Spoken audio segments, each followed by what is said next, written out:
Georgia 27, Auburn 20. Georgia won. I think it's fair to call it an escape. I think it's fair. Yeah, definitely is. It's Brock Bowers yanking the other 84 scholarship players across the finish line, yes. We saw something from Georgia that we have not seen in a good long time, and that was vulnerability. Yeah. Vulnerability. Auburn ran a one-dimensional offense, I think, built entirely around what Payton Thorne and the running backs could do on the ground, and they were able to push Georgia around to some extent. They didn't win, but they went over 200 on the ground. There really wasn't a threat of a pass, and the fact that they had any kind of effectiveness running that system to me was like that was a pretty big moment in week 5 of all these things that we're going to talk about. That I think is what I took the most away from, because if that is true, not just in this game that we saw between Auburn and Georgia, if it remains true moving forward, I made a video about it.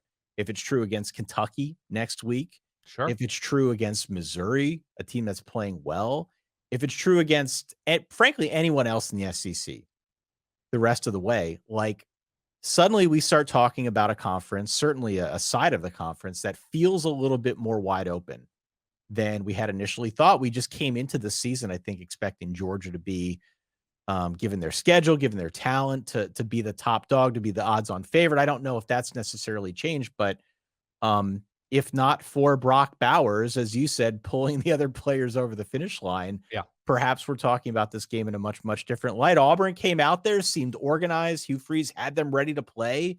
They played solid defense. They do have a good defense. That is not a mirage. I thought they won a lot of battles against this Georgia offensive line up Yeah, front on man. defense. Yeah.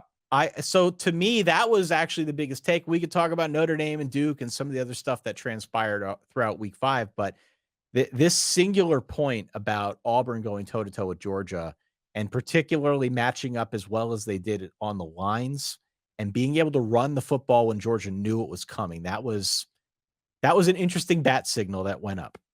How many at this point, just because we're talking SEC teams and Georgia's included in this conversation, as is Auburn, how many teams can you say that their quarterback play, their passing attack, excuse me, has exceeded expectations? Yeah. It's Mizzou and maybe Ole Miss at this point. I think Jaden Daniels has achieved expectations at this point by being the clear best quarterback in the conference. Brady Cook, maybe the second best quarterback in the SEC at this point. Yeah. He still hasn't thrown a pick, has beaten Kansas State. Um, and you look around the conference, like Spencer Rattler hasn't exceeded, Joe Milton hasn't exceeded. Like it's a Jalen Milroe has not exceeded. Obviously, Connor Wegman doesn't have the opportunity because he's out for the season. But it's wild to think about, now with Carson Beck, I don't think he has hit expectations that Georgia fans have had of him. Maybe it's the combination of, a new look receiving core, new look offensive line, obviously a new old offensive coordinator, Mike Bobo, but it's a wild year in the SEC specifically, I think, because of quarterback expectations and Yeah. how it's sort of evolved over the first month.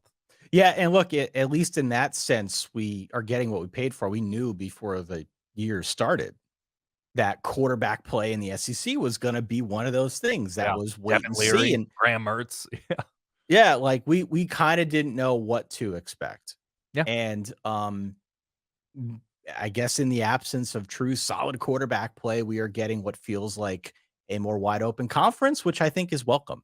Frankly, it's a welcome thing to watch on a Saturday and to feel like there is some variability in the SEC. It's not just going to be handed to one or two teams. So I'm ready to give Stetson Bennett a what's it called, a retroactive Heisman after watching the first month of Georgia's 2023 season. I think I'm Carson totally Beck's ready. very good. I think Carson I Beck's going to do be too. very good, and I don't want to take anything away from him because he's throwing the ball to Brock Bowers, but Brock Bowers made some plays, man.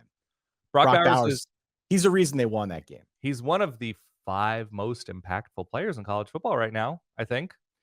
Look, Gary Danielson hit it best. I know a lot of people listen to this, don't necessarily agree with Gary Danielson. Maybe they watched the Right. game on mute, but he said, "Can somebody get a brother a Heisman vote?" Sure. Like if you're not going to vote for the quarterback this year, and maybe it's not. I mean, it's probably the year with Michael Penix and Caleb Williams. But if you're not going to vote for the quarterback, vote for him. And I Agree. don't disagree at all. Let's go with the nonstop offense theme. If unless you have any other stray Georgia. I mean, Georgia with that defense at home, sticking with that game plan, finding the edges, finding the gaps in the Georgia defense. I thought it was a sensational effort from the Tigers. Obviously, there's no Yeah. real moral victories in this sport, but I it's encouraging if you're an Auburn fan, certainly.